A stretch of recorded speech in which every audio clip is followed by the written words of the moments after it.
Hey guys, today we're going to be doing something a little different. So we're looking at conics still, but today we're going to go in the opposite direction that we've been going.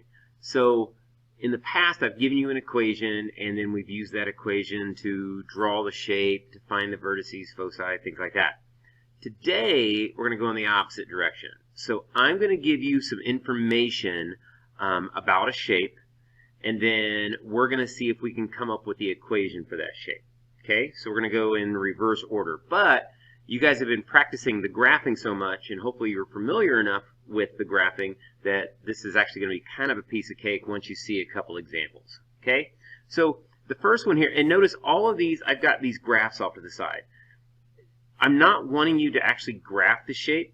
What I'm wanting, we're going to use this graph just to kind of visualize what's going on. So I'm gonna plot the information I give you, get a sense of what's going on, but that's it. And on your homework, you're going to see that as well. I'm not asking you for the graph. What I want is the equation, and this is just a tool to kind of help you place things and visualize what's going on. Okay? So the first one, and actually the first two here, these are both parabolas. So find an equation of the parabola with vertex at 5, -1, and focus at 2, -1. All right, so let's see if we can kind of visualize what's going on. The vertex of this parabola is at 5, -1. That's the vertex. And I know the focus is at 2, -1. 2, -1. Now, this is the vertex, and this is the focus. So let's picture what's going on here. A parabola always wraps around that focus. So if that's your receiver or light bulb and a flashlight, okay, the parabola is going to wrap around it. I could get more specific. I could say this is what, 1, 2, 3. So then I'm going to go 1, 2, 3, 4, 5, 6. 1, 2, 3, 4, 5, 6, because that's how we graph parabolas. And I know the parabola is going to look like this. Okay? So, what's important is this is a horizontal parabola. And when you have a horizontal parabola, you need to be using the y minus k squared equals 4p x minus h formula. So that's the formula we need to be using. Okay, so with parabolas, you got to pick the right formula. So that's our starting point. But the h and the k, that's our vertex. So we know the h and the k. The only thing that's missing from our standard equation would be that p value right there. But we can just visually look and see what that is. Since we're moving 1, 2, 3 to the left, or a negative direction, that means our p value is -3. So that's it. We're actually all done. We just need to plug these two numbers in. So y minus -1. So y plus 1 squared equals, we're going to plug the -3 in for p, so this will now be -12. And then the x minus our h value, x minus 5. That's it. That's the whole problem. Okay, so that's what we're doing. We're using what we already know, but now we're creating equations based on that information. Okay, so let's look at the second one. So find the equation of a parabola with focus at 0, -4, and directrix is the line y equals 4. Okay, so let's just draw what they gave us. So 0, -4. So that's our focus. And the directrix is at y equals 4, so +4. So up here, that's that directrix. So remember what happens. A parabola consists of all the points that are the exact same distance from these two things. So first off, our vertex has to be at the center. And we also know that our vertex is going to wrap around that focus. So it's going to be going like this and like this. Now I could have got a little bit more particular with my points, but this is just a sketch so we can visualize what's going on. So what do I know about this? I know it's a vertical parabola, so I'm going to use the x minus h squared equals 4p y minus k formula. For this formula, we only need to know the h and the k. That's our vertex, but we know that. That's 0, 0.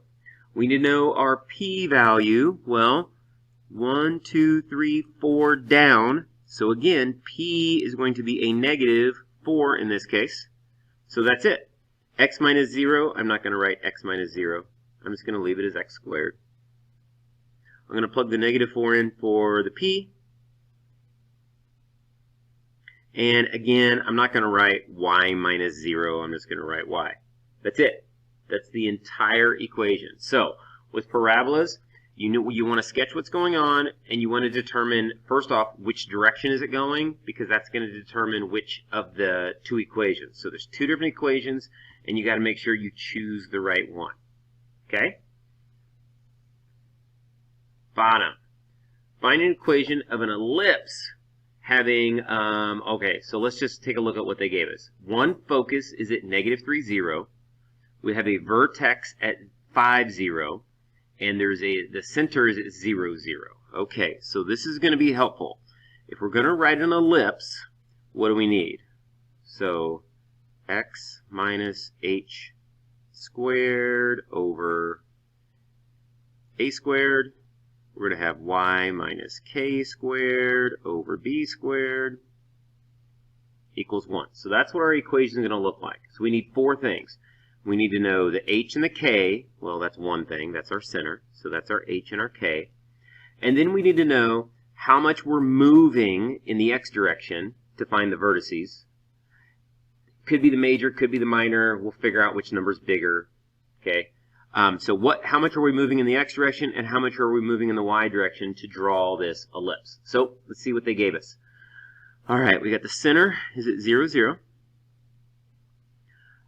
Vertices at 5, 0. Okay, so there's one vertex at 5, 0, or it's 5 in this direction. Now, you don't need to draw this, but you could if you want to have the symmetry of like what an ellipse looks like. If we're going 5 in this direction, that means there's another vertex that's 5 in this direction. So this is a vertex, and this is another vertex. Okay? The key is, look at how much we moved from the center. We moved 5 in the x direction. So that's going to be this a value. A equals 5. They gave us the focus. They said that there's a focus at negative 3, but there are two foci. So if one is 3 that way, there's another one that's 3 that way. Those are the foci. The foci, that's your C value. Okay, so we always had to use that little mini formula to figure out what that value was. Well, that's not what we need. What we need is B. Okay, well, so we're going to use that mini formula. We're going to use the C squared equals A squared minus B squared. You're always going to have to do this. They're never going to tell you like the minor vertices. So in this case, when they tell you the vertex was at 5, 0, that is your major vertex, and then we're going to have to find the minor. So we're just going to use this little mini formula. We're going to say 3 squared, so that's 9. We're going to say A squared, so that's 25, minus B squared. 9 minus 25. We're going to subtract 25 from this side. So what's that going to give us? 16. Negative 16. Now, if that worries you right away, look what's on the other side. It's a negative b squared. So that's good. Those two negatives are going to cancel each other out. Before we take the square root, we would have to divide both sides by negative 1. So that's what b squared is. And then you could take the square root and get 4 equals b. Now, I honestly don't even care what b is. What I care is what b squared is. That's what I need to go right there, which is the 16. So I can stop right there because that's the number that's going to go into my denominator. So what do I know? I know the center is at 0, 0, so that's the h and the k. So that's going to be x squared over something plus y squared over something equals 1. I know that I went 5 in the x direction, so 5 squared, so that's a 25. And then I know that my b squared is this 16 right here. Guys, that's it. That's your answer. That's the equation of the shape they gave us. All right, so let's take a look at the back side of the notes. So number 4, again, it's an ellipse, and I'm telling you the center is at -2, 3. So we're going to sketch that in a second. But remember, your center, that means you know your h and your k value. Okay. Okay, so we know our center, and then they're going to tell us one of the focal points, and they're also going to tell us the vertex. Now, with an ellipse, if you know the center of your ellipse, then you can already write half the answer right away, because an ellipse is always going to look the same. It's going to be x minus this h value. So it's going to be x plus 2 squared over something, we'll worry about that in a second, plus, and then y minus 3 squared over something equals 1. So we just got to figure out what those denominators are. And again, that has to do with how you're moving from the center to get to those, like the edges of your ellipse. So let's see what they gave us. They said the center was at -2, 3, so -2, 3. All right, so here's our center. Let's go ahead and look at the vertex. We know that there is one vertex at -5, 3. So -5 and then up 3. So notice where I'm at. I am 1, 2, 3 units away from the center in the x direction. Okay, so if I want to call that A, if I want to say A is 3, that's the number that's going to go under the x. That's squared. So I already know, now I know that. So now I've got 3/4 of my answer, and I just have to figure out what's going on here. So I know that value, and again, if you want to have some symmetry here, if it's 1, 2, 3 that way, then there's also 1, 2, 3 that way. So there's the ends of the ellipse. The focus is at -3, 0, so -3, 3, -3, 3. So the focus is just 1 away from our center. So there's another focus over here that's 1 away from our center. But again, the important part is that now we know that C is equal to 1. So now we know these two numbers. We can plug them into that equation, and we can figure out our b squared value that's going to go there. So again, this is going to be 1 squared, 3 squared, 1 minus 9, excuse me, is going to be -8. But these two negatives are going to cancel, and you're just going to get a positive there and a positive there. If you want to take the square root and then square it here, that's fine, but you could also just stop. That's what we want. We want our b squared. This was given to us as an a value, so we had to square it. This, if we just stop right now, we've already got our squared value. So, 8. We're done. That's our equation. Okay? All right, so let's take a look at a couple hyperbolas. All right, so first one, find an equation of the hyperbola having one vertex at 0, 4, and foci, so they're telling us the two foci at 0, -7, and 0, 7. All right, so vertex is at 0, 4, 0, 4, that's one vertex. Now, technically we don't know where the other vertex is. You may have figured it out, but it's the other piece of information that's going to tell us some more things. They're telling us that there are two foci. One is at 0, -7, so that's a focal point, and one is at 0, +7. If they tell you both foci, or if they tell you both of the vertices, then the center is going to be right smack dab in the middle of those. So they haven't told us the center, but telling us the two foci, that actually tells us where the center is. So since one is at +7 and one is at -7, that means our center is at 0, 0, at the origin. Okay? All right, so I've just got these points kind of laid out here. Again, if you like symmetry, if we have one vertex that is 4 above, there's going to be another one that's 4 below, so that's going to be another vertex. The fact that our two vertices and our foci are going up and down, That means the hyperbola is going to go up and down. Our hyperbola is going to go this way and this way, which means we're going to use the version of this formula that starts with the y. Okay, so there's two equations for hyperbolas, and we're going to use the one that's the y minus k squared over a squared, and then minus the x minus h squared over b squared. Okay, so just like on the parabolas, we're going to have to decide which equation to use. Ellipses, we don't have to do that. They'll just take care of themselves. Back when we learned about circles, we already did this with circles, and we didn't have to worry about it. They kind of took care of themselves. A circle's a circle. But this, we have to choose the right formula. Now, we know the center is at 0, 0. So we know our h and our k value are both 0. So I could go ahead and write y squared over something minus x squared over something.